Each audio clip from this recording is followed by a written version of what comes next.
Hello and welcome to KLM Institute. Today we bring you an important development from the Korean Peninsula that could reshape the tense relations between South and North Korea.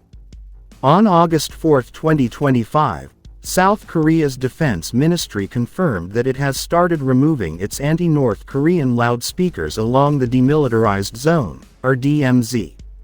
These loudspeakers, positioned at the border, have for decades been used to blast news bulletins, K-pop songs, and anti-Pyongyang messages across the heavily guarded frontier. This move comes just weeks after President Lee Jae-myung took office in June 2025. One of his first acts was to stop the broadcasts entirely, and now his government is going further by dismantling the equipment itself.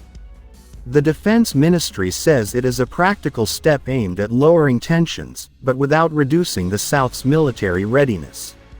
North Korea has not issued an official response, but Kim Yo-jong, the powerful sister of leader Kim Jong-un, has already called such gestures meaningless, accusing Seoul of still siding too closely with the United States.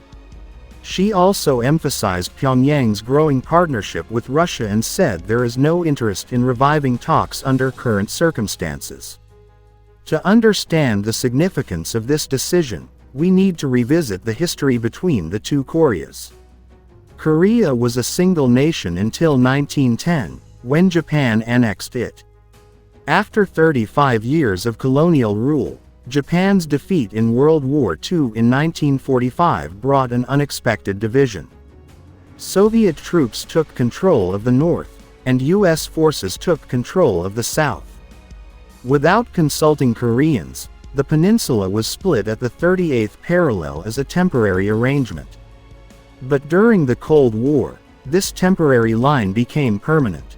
Separate governments were formed in 1948.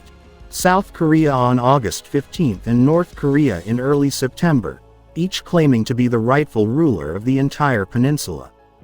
Tensions exploded in 1950 when North Korea invaded the South, triggering the Korean War.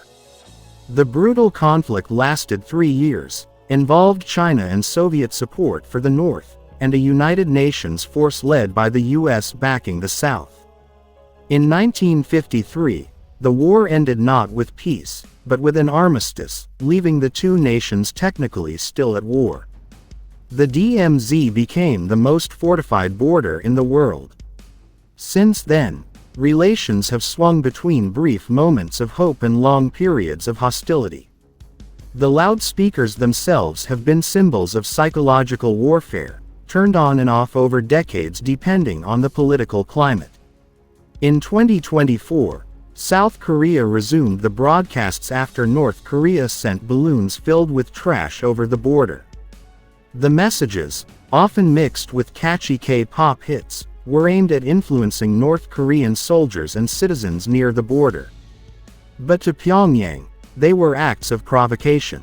President Lee's decision to remove these loudspeakers sends a clear political message of de-escalation. Supporters see it as a smart, confidence-building move that could help open the door to future talks. Critics argue that without concrete commitments from North Korea, such gestures may not lead to real change. And from the North's perspective, as long as U.S. troops remain in South Korea and joint military drills continue, symbolic steps will not alter their stance. This event is part of a larger, decades-long story of rivalry, ideology, and power politics on the Korean peninsula.